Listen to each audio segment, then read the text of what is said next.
ஆதியே துணை மரளி கைதீண்டா சாலை ஆண்டவர்கள் மெய்மதம் மெய்மன ஞானம் மேகலாபக மெல்லிய துகில் வீசவும் கந்தம் வீசவும் மேனியன் நிறம் மஞ்சளின் பசுங்கலாபக சாயலும். எல்லோருக்கும் நமஸ்காரம்.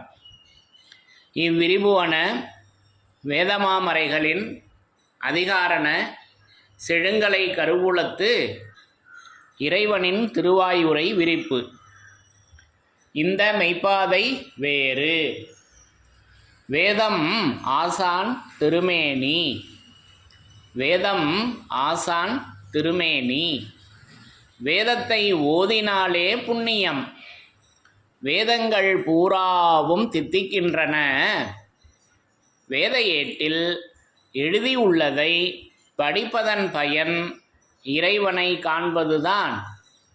வேத கலைவாணி உன் நாவில் இருக்கும்படி உன் நாவை நீட்டி அகட்டி வேதனாவாக வளர்க்க வேண்டும் என்பதுவே எம் எண்ணம். வாடாத கண்ணி வயது பத்தான ஏடான கலைமகள். கலைமகள் வாசம் செய்யும் நாவினை உடையவர்களே மறைமொழி மாந்தர். அவர்களே என் ஆசான். ஓதுமதி வேதகலைமானி எந்தன் உளம் குளிர நாவில் நின்று முழங்கும் காப்பே. முதுமொழி திருவருள் புதுமை சிந்தும் இமயமகா மேருகிரியின் தவராஜரான பிரம்ம கவனாதியம் கொடு சர்வ புவனாதியமெங்கும் கனித்து உலாவி வரும் வரப்பிரலாப கலைவாணி. சர்வ புவனாதியமெங்கும் கனித்து உலாவி வரும் வரப்பிரலாப கலைவாணி. நித்திய அனிமாது சித்தி வித்துவளர் முத்தி. கலைமகள் பேசுவது முதல் நூல். அது ஆதியனாகிய முதல்வர் பேசுவது. தலைவன் தன்னை அறிந்தவனே குலத்தோன் என்று திருவேதம் உமக்கு உரைக்கச் சொன்னது எம்மை என்ற நமது பெருமானவர்களின் உத்தரவின்படி நமது குருபெருமானவர்கள் திருமறை குருபெருமானாக பிரம்மோதய மைவழிச்சாலை ஆண்டவர்கள் திருமறை குருபெருமானாக திருமறை குரு தீன் திருமேனியராக பரிசு குருவே மறையின் தரிசனை பண் உருவாக அந்த வேதமாக வேத வாசகமாக வேதம் ஆசான் திருமேனியாக அந்த பரிசுத்த ஆவியாக அவங்க எப்பவும் அந்த வேதமாகிய அவதார திருக்கோலத்தில் அவங்க எப்பவும் விளங்கி கொண்டு இருக்காங்க. எல்லாண்டு எல்லாண்டு எண்ணாயிரத்தாண்டு எவ்வேத ஆசானுமாய் பல்லாண்ட பழமை பரிசே அவதாரம். அந்த அவதாரம் அந்த இறைவனுடைய அவதாரம் என்றென்றும் அந்த திருவேதமாக திருமறையாக நூலாக கிரந்தமாக ஆகமமாக ஏடாக சுருதியாக வேதாந்தமாக அவங்க எப்பவும் விளங்கி கொண்டு இருக்கின்றாங்க. எப்பவும் அந்த திருவேதமாக வேதம் ஆசான் திருமேனியாக அந்த பரிசுத்த ஆவியாக அவங்க எப்பவும் விளங்கி கொண்டு இருக்காங்க. அப்போ அந்த தெய்வ திருமேனியிலிருந்து என்றும் அழியாத வேத வாசகத்தின் சிறப்புகள் ஒவ்வொன்றாக படித்து தரிசனை செய்து வருகிறோம். அப்போ அது என்றும் அழியாதது அந்த வேத வாசகம் மட்டுமே. மற்றது அனைத்தும் அழிந்துவிடும். அப்போ இந்த உடலானது அழியும், ஆனால் நித்திய பொருளான உயிர் அழிவதில்லை. அப்போது அந்த அழியாதது அது என்றும் அழியாதது அந்த வேத வாசகம். அது என்றும் மாறாதது, அது என்றும் வாடாதது என்று இப்படியெல்லாம் அதனுடைய செயல் நாமங்களை ஒவ்வொன்றாக நம்ம படித்து தரிசனை செய்து வருகிறோம் அல்லவா. அப்படி அந்த வகையில் இன்றைக்கு இந்த பதிவுக்காக நான் எடுத்துக்கொண்டது நம்முடைய திருவருட்குறள் நூலிலிருந்து வேத நூலிலிருந்து ஒரு திருவாக்கியம். திருவருட்குறளிலிருந்து ஒரு திருவாக்கியத்தினை எடுத்துக்கொண்டேன் இன்றைய பதிவிற்காக. அப்போ இந்த பதிவில் இந்த திருவாக்கியத்தில் நமக்கு அந்த என்றும் அழியாத அந்த வேத வாசகம் அது என்ன ஒரு வடிவெடுத்து இருக்கிறது என்பதை நமக்கு அற்புதமாக அதிசய பொருளாக அந்த வேதமாமறையில் எடுத்து பேசி வச்சுருக்காங்க. அப்போ இந்த பகுதி நம்முடைய திருவருட்குறள் 267வது திருவாக்கியத்தில் வருது. 267வது திருவாக்கியம்.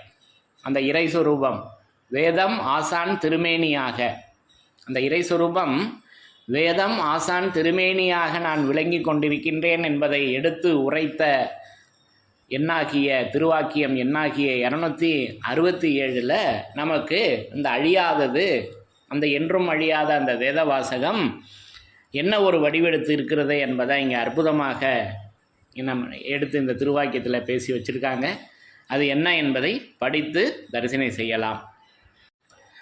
பிரம்மோதய மெய்வழிச்சாலை ஆண்டவர்கள் திருவாக்கியம். திருவருட்குறள் திருவாக்கியம் எண் 267. ஆண்டவர்கள் வாய்மைக்குள் ஆகிவிடுவது ஒன்று தான் உன் வேலை. ஆண்டவர்கள் வாய்மைக்குள் ஆகிவிடுவது ஒன்றுதான் உன் வேலை.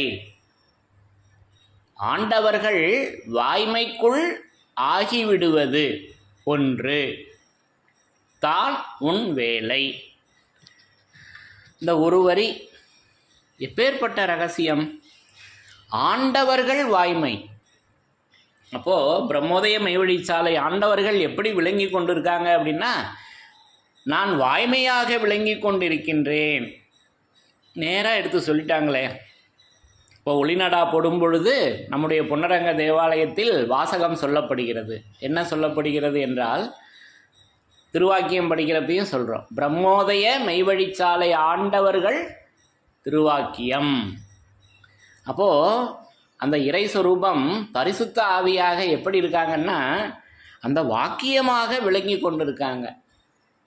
இப்போ தினந்தோறும் இதை சொல்கிறோம், கேட்குறோம், ஆனால் நினைவு எங்கே இருக்குது?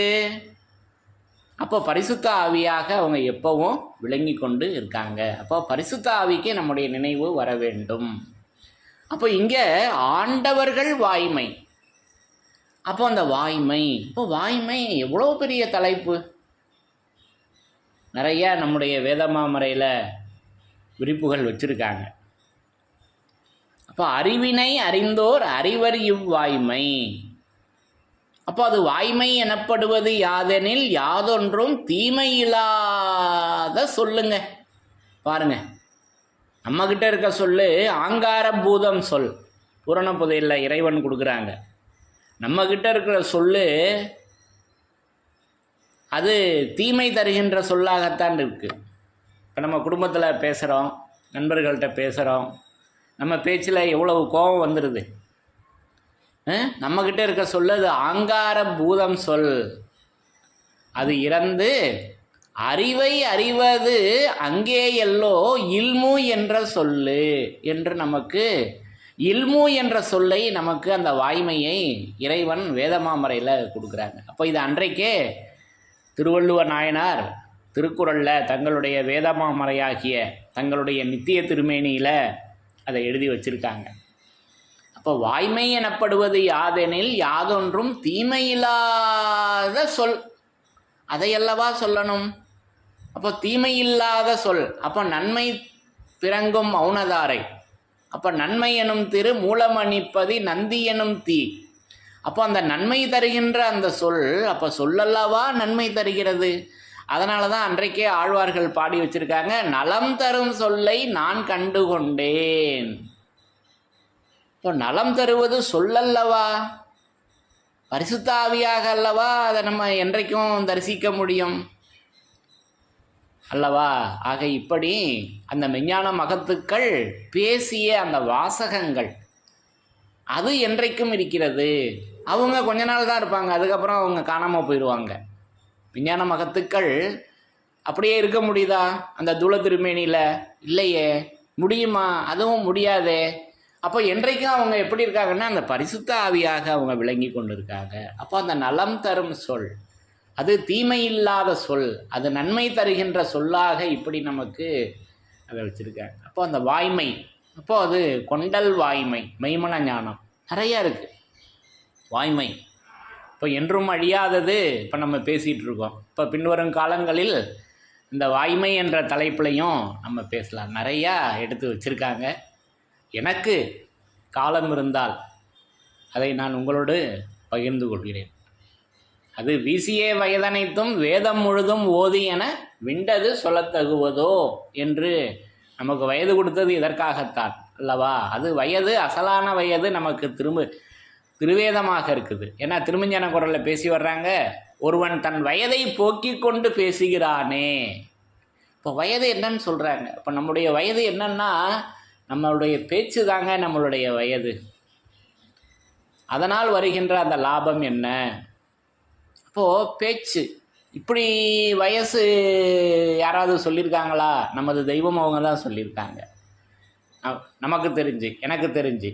அப்போது ஒருவன் தன் வயதை போக்கி கொண்டு பேசுகிறானே. ஆக இப்படி அந்த பேச்சாக இருக்குது. அப்போ அந்த பேச்சு அழிந்து போகிறத பற்றியே இருக்குது என்கிட்ட. அது அழியாது படிப்படியாய் நின்ற பேச்சாக வரணும் அல்லவா? ஆக இப்படியெல்லாம் அந்த வாய்மை விரிந்து கொண்டே இருக்கின்றது. அந்த வாய்மைக்குள் ஆகணுங்க. அந்த வாய்மையில் ஒரு துவாரம் இருக்குதுங்க. பாருங்கள், துவாரம் நம்ம எங்கெங்கேயோ தேடிக்கிட்டு இருக்கோம். எங்கெங்கேயோன்னு இந்த நம்ம மாமிச தேகத்தில் தான் தேடிக்கிட்டு இருக்கோம்.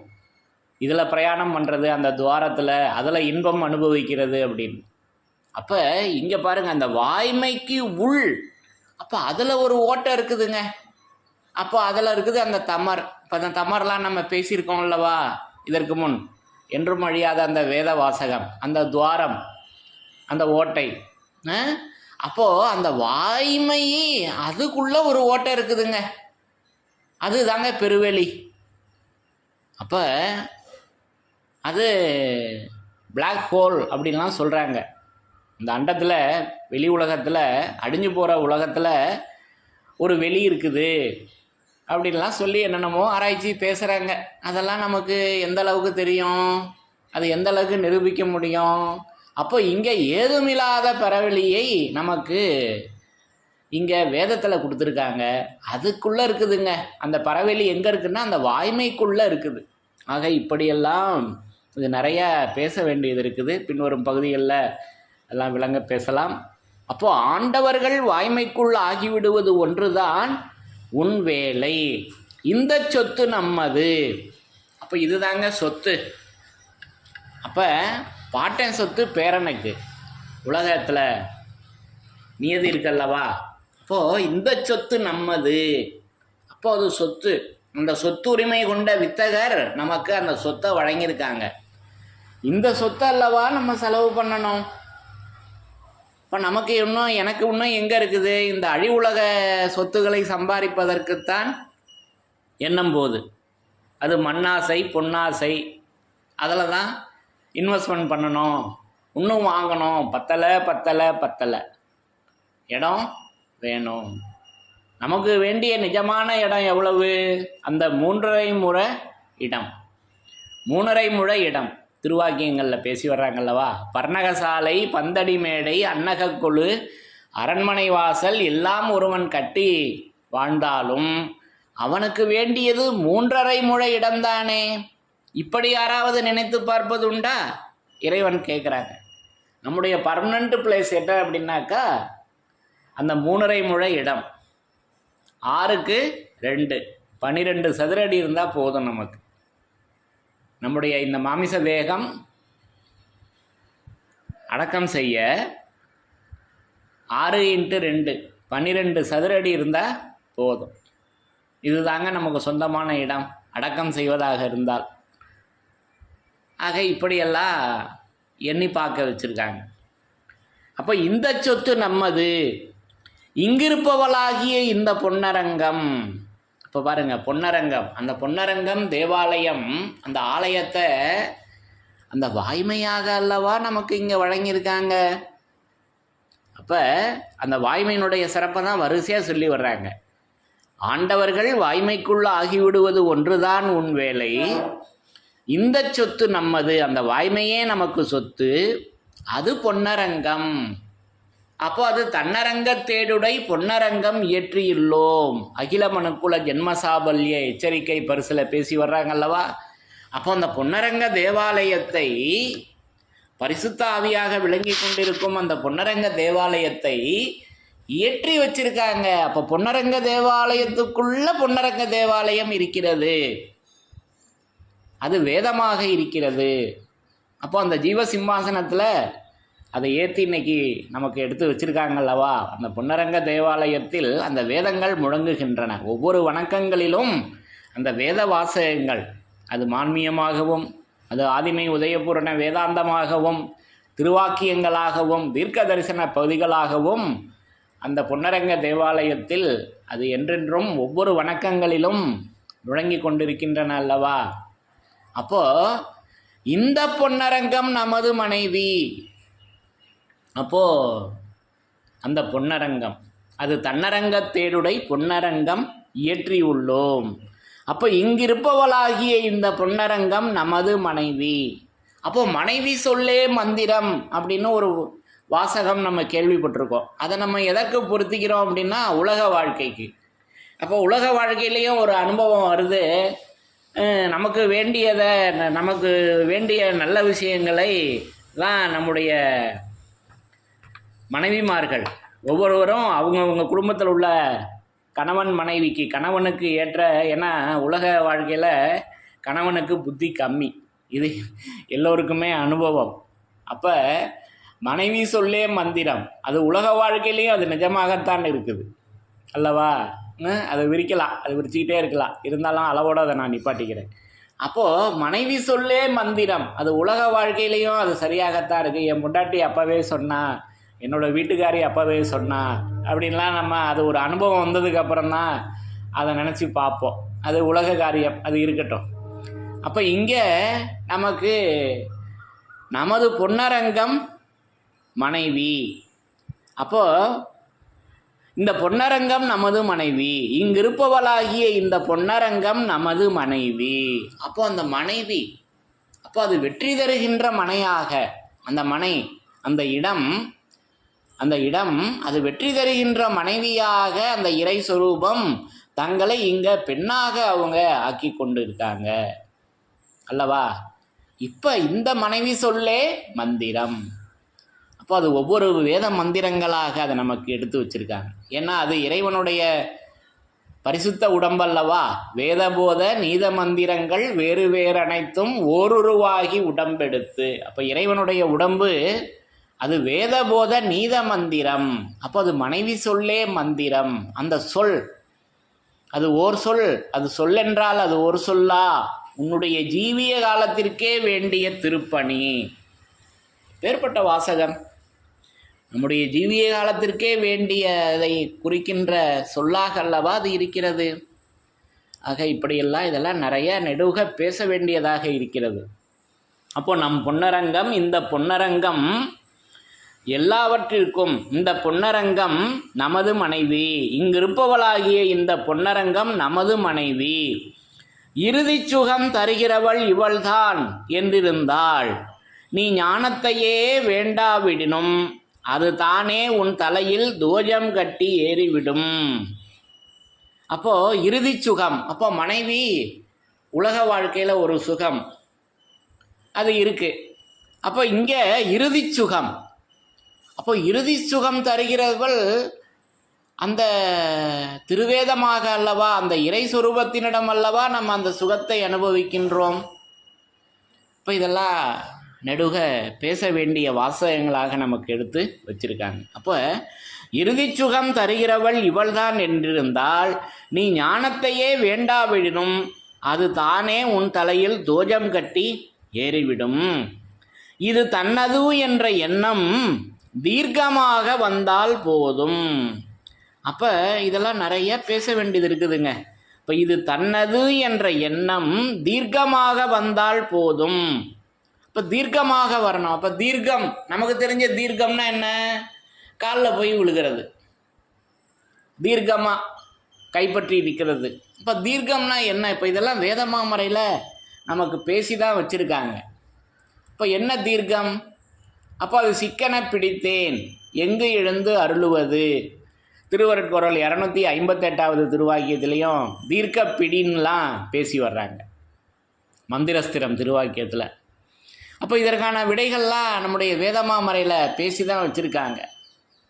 அது தலைப்பு, அது ஒரு மிகப்பெரிய பிரம்மாண்டமான தலைப்பு. அப்போ அதை எடுத்து காட்டுகின்ற பதிலாக நமக்கு பூரண வண்ணப்பாவில் அந்த தீர்க்கம் எப்படிப்பட்டது என்பதை வழங்கி வச்சுருக்காங்க. தேடி பாருங்கள், பூரண வண்ணப்பாவில் அந்த தீர்க்கம் எப்படி இருக்கிறது என்பதை எடுத்து பேசி வர்றாங்க. அப்போ நீ ஞானத்தையே வேண்டாவிடினும் அது தானே உன் தலையில் தோஜம் கட்டி ஏறிவிடும். இது தன்னது என்ற எண்ணம் தீர்க்கமாக வந்தால் போதும். இது தன்னது என்ற எண்ணம் தீர்க்கமாக வந்தால் போதும். இது தன்னது என்ற எண்ணம் தீர்க்கமாக வந்தால் போதும். அப்போ அந்த தீர்க்கம் பூரண வண்ணப்பாவில் அற்புதமான அந்த எழில் சிந்தும் விடையினை எடுத்து பேசி வச்சிருக்காங்க. தொடர்ந்து நமது தெய்வ தனிப்பிரான் அவர்களுடைய அந்த திருவார்த்தையே மௌனதாரை. அப்போ மௌனதாரை, இப்போ இதுதானே நம்ம ஏற்கனவே இந்த என்றும் அழியாத வேத வாசகம், அது அந்த மௌனதாரை. அதாவது இந்த உலகத்தில் உனக்கு சிரசு எப்படியோ அப்படி போலவும் இன்னும் அதற்கும் மேலுமாக இருக்கும் இது என் மௌனதாரை, அழியாது நிச்சயம். இப்போ இதுதான் நமக்கு முதல் சிறப்பு அல்லவா, என்றும் அழியாத அந்த வேத வாசகம். அப்போது நம்மளை மௌனமாக்கியதுங்க அந்த தாரை, அது தப்பட்டை. அப்போ நம்மளை இந்த தெய்வீகத்தில் நம்ம மாமிச தேகத்தை பற்றி பேசாமல், இதில் ஒன்றும் இல்லை என்று பேசாமல் நம்மளை வேதத்தினுள் அடைத்து சென்றது அந்த மௌனதாரை. அந்த இறை சொரூபம் வேதத்தில் விளங்கி கொண்டிருக்காங்க, இந்த தூலத்தில் இல்லை, நம்முடைய இந்த தூலத்தில் இல்லை என்பதை எடுத்து பேசி மௌனமாகி ஆக்கிய தாரையாக அந்த திருவார்த்தை விளங்கி கொண்டிருக்கிறது. அப்போ நமது தெய்வ தனிப்பிரான் அவர்களுடைய திருவார்த்தையே மௌனதாரை, சர்வலோகத்திலும் பெரிது இது ஒன்றுதான். பாருங்க, அப்போ பெரிது, சர்வலோகத்திலும் பெரிது இது அந்த மௌனதாரை ஒன்றுதான் என்ற எமது ஊக்கமும் துணிச்சலுமே எம்மை அந்த திருவுள்ளத்தில் வீட்டில் புகுத்தாட்டியது. நமது தெய்வம் அவர்களுடைய அனுபவத்தை இங்கே சொல்லிட்டாங்க. தங்களுடைய குருபெருமானாகிய பாட்டையா அவர்களிடம் அவர்களுடைய அந்த திருவுள்ளத்தில் வீட்டில் புகுத்தாட்டியது எது என்றால் சர்வலோகத்திலும் பெரிது எது, அந்த மௌனதாரை ஒன்று தாங்க. அப்போ நம்ம என்ன சொல்லணும், நமது தெய்வம் அவர்களுடைய பிரம்மோதய மெய்வழி சாலை ஆண்டவர்கள் அருள் வருஷிப்பாக இறக்கி இருக்கும் இந்த வேத வாசகங்கள் சர்வலோகத்திலும் பெரிது, இந்த வேத வாசகம் ஒன்றுதான் என்று நம்ம எடுத்து சொல்லி அதை பேசி அதில் வாழும்போது நமக்கும் அந்த இறைவனுடைய திருவுள்ளத்தில் வீட்டில் புகுத்தாட்டி அந்த வாழ்க்கையை நாம் வாழ்ந்து கொண்டிருக்கிறோம். இப்போவே, பின்னாடிலாம் இல்லை, இப்போவே. இப்போ நான் தெய்வம் அவர்களின் திருவுள்ளத்தில் இப்போ வாழ்ந்து கொண்டிருக்கிறேன். இந்த வேத வாசகங்களை எடுத்து நான் படிக்கும்போது, இதை பேசும்போது, இதை சொல்லும்போது, இது கேட்கும்போது இந்த செயல் நடைபெறுகிறது. இது ஒவ்வொருவருக்கும் உண்டு, ஒருத்தருக்கு மட்டும்தான் இல்லை, எல்லோருக்கும் உண்டு. வேதத்திற்கு வருகின்ற அனைத்து மக்களுக்கும் இதை அந்த மெஞ்ஞான மகத்துக்கள் இறை சொரூபம் நமக்கு வச்சுருக்காங்க. அப்போ நமது தெய்வ தனிப்பிரான் அவர்களுடைய திருவார்த்தையே மௌனதாரை, சர்வலோகத்தினும் பெரிது இது ஒன்றுதான் என்ற எமது ஊக்கமும் துணிச்சலுமே எம்மை அந்த திருவுள்ளத்தில் வீட்டில் புகுத்தாட்டியது. அவங்களுடைய அனுபவத்தை எடுத்து சொல்கிறாங்க. அடுத்து, நம் பொன்னரங்கம் எல்லாவற்றிற்கும் மேலான, நம் பொன்னரங்கம் எல்லாவற்றிற்கும் மேலான நிஜமான ஒரு மனைவி என்று எண்ணும் எண்ணம் வருவதுவே பரத்திற்கான உபதேசம். இந்த உபதேசம் வேதத்தில் வழங்கப்பெற்றுள்ள உபதேசம் நமக்கு என்ன என்றால், அந்த பொன்னரங்கம், அந்த பொன்னரங்க தேவாலயத்தில் இருக்கக்கூடிய அந்த பொன்னரங்கம், அது தன்னரங்க தேடுடை பொன்னரங்கம், அதை இயற்றி வச்சிருக்காங்க அல்லவா, அந்த பாடல், அந்த திருவேத வாசகம் நம்முடைய மனைவி, நிஜமான ஒரு மனைவி என்று எண்ணுகின்ற அந்த எண்ணம் தான் நமக்கு பரத்திற்கான உபதேசமாக இந்த உலக மக்களுக்கு அது குருவினுடைய முராதி என்றால் உபதேசம் அல்லவா, அந்த குருவினுடைய உபதேசத்தை எடுத்து வச்சிருக்காங்க. இந்த உபதேசத்தை எல்லோருக்கும் எடுத்து சொல்லணுங்க, அப்போதாங்க பலன். இப்போ அனந்தாதி தேவர்களுக்கு உபதேசம் நமது தெய்வம் அவர்கள் கொடுத்துருக்காங்க. அதை பகிரங்கமாக சொல்லக்கூடாது வெளியில், அது அவர்களுக்கு இட்ட கட்டளை. ஆனால் இங்கே தெய்வம் அவர்கள் வேதத்தில் நமக்கு இட்ட கட்டளை, உலக மக்களுக்கு இட்ட கட்டளை, இந்த பரத்திற்கான உபதேசத்தை எடுத்து சொல்ல வேண்டும். அது பொன்னரங்கமாக விளங்கி கொண்டிருக்கிறது, அது திருவேதமாக விளங்கி கொண்டிருக்கின்றது. அப்போ நம் பொன்னரங்கம் எல்லாவற்றிற்கும் மேலான நிஜமான ஒரு மனைவி என்று எண்ணும் எண்ணம் வருவதுவே பரத்திற்கான உபதேசம் என்று அந்த உபதேசத்தை சொல்லி அடுத்து அந்த என்றும் அழியாத அந்த வேதவாசகம் அது எப்படி இங்கே வளர்ந்து நமக்கு அதை எப்படி கொடுத்துருக்காங்க என்பதை அந்த ரகசியத்தை போட்டு உடைக்கிறாங்க. நம் தேவன் அழியாதவர். அப்போ அழியாதது அந்த இறை சொரூபம் அல்லவா. நம் தேவன் அழியாதவர், நம் தேவன் அழியாதவர், நம் சிறப்பு அழியாதது. அப்போது அழியாதது நம் சிறப்பு, அந்த தேவனுடைய சிறப்பு. நம் தேவன் அழியாதவர், நம் சிறப்பு அழியாதது. அப்போ அந்த என்றும் அழியாத அந்த வேதவாசகம் அது சிறப்பாக நமக்கு வழங்கி வச்சிருக்காங்கங்க. அப்போ அந்த வேதவாசகத்திற்கு மாறியதன் நாமம் சிறப்பு. அது என்ன சிறப்புன்னா அது வேதத்தின் சிறப்பு, அது வான் சிறப்பு. திருக்குறளில் வான் சிறப்பு என்று அதிகாரம் நமக்கு இறக்கி வச்சிருக்காங்க அல்லவா. இப்படி நமக்கு அந்த அழியாததை நமக்கு அது தேவனாக, அந்த தேவன் இப்போ வேதமாக விளங்கி கொண்டு அந்த சிறப்பாக அவங்க விளங்கி கொண்டு இருக்காங்க.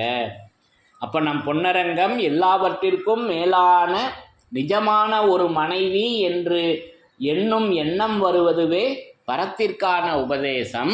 நம் தேவன் அழியாதவர், நம் சிறப்பு அழியாதது என்று நீ சதா நினைத்து கொண்டே இருக்க வேண்டும். இவ்வாறு ஊடுருவி நிற்கும் அன்பே சாதனை, முழு வைராகியமே நிஷ்டை. உன்னுடைய குருபீடத்தை நினைக்க, குருபீடத்தை பற்றி பேச, அன்பெலாம் குருபீடத்திலே நைவேத்தியம் செய்யவே தீட்சை. இப்போ தீட்சை எதற்கு? வேதாந்தங்களின் மேல் உனக்குள்ள தெய்வீக இச்சையை நிலைநிறுத்தவுமே தீட்சை.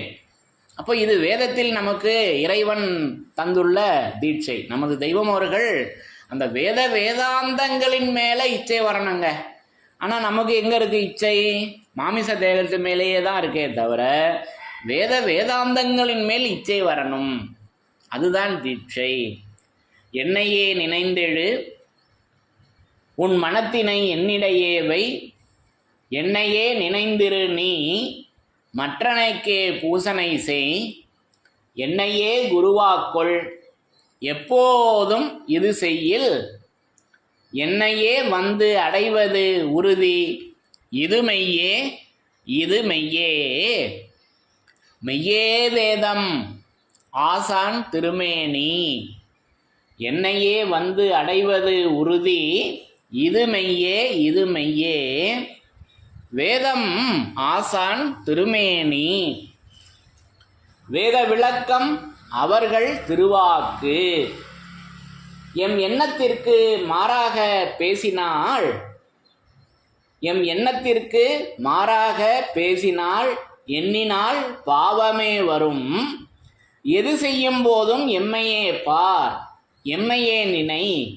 எம் எண்ணம் உன் உள்ளத்தில் சதா வைத்திருக்கும் போது உன் எண்ணமெல்லாம் வண்ணமாக மாறிவிடும் என்று நமக்கு இன்னும் அந்த திருவாக்கியத்தில் தொடர்ந்து பேசி வர்றாங்க. அப்போ இந்த திருவாக்கியத்தில் நான் எடுத்துக்கொண்டது, அப்போ அந்த என்றும் அழியாத அந்த வேத வாசகம், அது என்றும் மாறாதது, அது என்றும் வாடாத அந்த வேத வாசகம், அது நம் தேவன் அழியாதவர், நம் சிறப்பு அழியாதது. அப்போ அந்த தேவனுடைய சிறப்பு அழியாதது. அப்போ அது தேவன், அது நமக்கு வேதமாக இருக்கிறது. அப்போ தேவர், அப்போ அந்த தேவன் அது ஆதிமை உதயபூரண வேதாந்தம் அறிந்து அடைந்த உயிருடலம் தேவர், அது வேதமாக அந்த தேவன் விளங்கி கொண்டு இருக்கின்றார்கள் அல்லவா. அப்போது அது சிறப்பாக நமக்கு எடுத்து வச்சுருக்காங்கங்க. இப்போ இந்த பகுதியில் அந்த என்றும் அழியாத அந்த வேத வாசகம் அது எப்படி என்ன வடிவெடுத்து இருக்குது, அதனுடைய மாரியதன் நாமம் எப்படி இருக்கிறது என்றால் அது சிறப்பாக நமக்கு வச்சுருக்காங்க. அப்போ அது வான் சிறப்பு, இது ஆகாய மார்க்கம். இப்போ வானத்தில் ஏதாவது தடை இருக்குதா? அது ஏதுமில்லாத பரவெளி அல்லவா. எவ்வளவு தூரம்னாலும் போயிட்டே இருக்கலாம். அங்கே ஏதாவது நமக்கு தடை இருக்கா?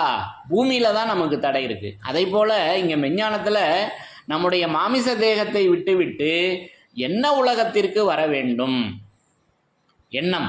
அப்போ அந்த எண்ணம் ஆகாயமாக இருக்கிறது. அப்போ நம்ம மாமிச தேகம்தான் இங்கே பூமியாக நமக்கு மெஞ்ஞானத்தில் இந்த மாமிச தேகத்தில் தான் தடை இருக்குது. அப்போ இதை விடணுங்க. அதனால தான் தூளத்தை உதறி இழந்து கைவிட்டாதான் இந்த சிறப்பை அறிய முடியும். அது எல்லா அங்கங்களும் தோய படிப்பது அல்லவா. இப்படியெல்லாம் அதற்கான வழிமுறைகளை வேதமாமறைகளில் எடுத்து வச்சுருக்காங்க. அப்போ அந்த சிறப்பு அது நமக்கு வேதத்தின் சிறப்பாக இருக்குதுங்க. அது வேதமாக இருக்கிறது அந்த தேவன். அப்போ அது சாலை மாமணி சேகர யோகர்கள் தேவர் என மறை சாற்றவும். இப்போ இதெல்லாம் நம்ம வேதத்தின் சிறப்புகளில் படித்து தரிசனம் செய்திருக்கிறோம் அல்லவா. தெய்வத்தேடு ஊடகத்தில் அந்த சிறப்பை பற்றி பேசி வர்றப்ப அது நமக்கு எடுத்து வழங்கி வர்றாங்க. தெய்வத்தேடு ஊடகத்தில் எப்படி வழங்கியிருக்காங்க அப்படின்னாக்கா, நிறை துவாபர யுகம் தனில் பராசரர் முனி சிறந்த தன் சபையில் வைத்து அறைந்த அந்த கிரந்தம். அப்போது சிறந்த தன் சபை, அந்த சிறந்தது அது சிறப்பு, அது நிறைதுவா பரயுகம் தனில் பராசரர் முனி சிறந்த தன் சபையில் வைத்து அறைந்த அந்த கிரந்தம். அப்போது அந்த கிரந்தமாக அல்லவா அந்த சிறப்பு இருக்கிறது. அப்போது அந்த பராசரர், அப்போ மற்றொரு காலம் செந்தில் முனி பழனி ஆண்டவர் என்றும், பிறகொரு காலம் பராசரர் வேதவியாசர். அப்போ அந்த பராசரர் அது வேதமாக அல்லவா அவங்க விளங்கி கொண்டு இருக்காங்க. இப்போ இதெல்லாம் நம்ம ஏற்கனவே வேதத்தின் சிறப்புகளில் படித்து தரிசனம் செய்திருக்கிறோம் அல்லவா. ஆக இப்படி அந்த சிறப்பு, அந்த தேவனுடைய சிறப்பு அது வேதத்தின் சிறப்பாக அது விளங்கி கொண்டிருக்கிறது. அது தாங்க அழியாதது, மற்றது அனைத்தும் அழிந்துடும். இது இறைவனுடைய தீர்ப்பு அல்லவா. ஆகவே இந்த திருவாகியத்தில் நான் விளங்கி கொண்டது அந்த என்றும் அழியாத அந்த வேத வாசகம், அது நம் தேவன் அழியாதவர், நம் சிறப்பு அழியாதது. இப்போ அந்த அழியாதது அது தேவனுடைய சிறப்பாக, அது வேதத்தின் சிறப்பாக, அந்த சிறப்பு அது நிறைதுவாபரயுகம் தனில் பராசரர் முனி சிறந்த தன் சபையில் வைத்து அறைந்த அந்த கிரந்தமாக, அது மெஞ்ஞான மகத்துக்களினுடைய கிரந்தமாக அந்த சிறப்புகள் அது வான் சிறப்பாக இப்படி விளங்கி கொண்டிருக்கிறது. ஆகவே இப்படி ஒவ்வொரு வாசகங்கள்லையும் அந்த இறைஸ்வரூபம் தான் வேதமாக விளங்கி கொண்டிருக்கின்றேன், வேதம் ஆசான் திருமேனியாக விளங்கி கொண்டிருக்கின்றேன் என்பதை நமக்கு தெய்வம் அவங்க இப்படி ஒவ்வொரு இடத்துலையும் அதை நிரூபணை செய்து அந்த என்றும் அழியாத அந்த வேத வாசகத்தை இங்கே நமக்கு வான் சிறப்பாக, அது வேதத்தின் சிறப்பாக அதை நமக்கு அந்த வானம் நமக்கு வேதமாக நமக்கு எடுத்து வைக்கப்பெற்றிருக்கிறது. ஆகவே அவர்கள் வேதம் ஆசான் திருமேனியாக விளங்கி கொண்டிருக்கின்றார்கள் என்பதை இப்படி ஒவ்வொரு இடங்களிலும் அவர்கள் நிரூபணை செய்து விளங்கி கொண்டிருக்கின்றார்கள் என்பதை நான் விளங்கி கொண்டேன் என்று கூறி என்றும் அழியாத வேத வாசகத்தின் சிறப்புகள் தொடரும். தலைவன் தன்னை அறிந்தவனே குலத்தோன் என்று திருவேதம் உமக்கு உரைக்கச் சொன்னது எம்மை. என்றும் அழியாத வேத வாசகத்தின் சிறப்புகள் தொடரும். எல்லோருக்கும் நமஸ்காரம்.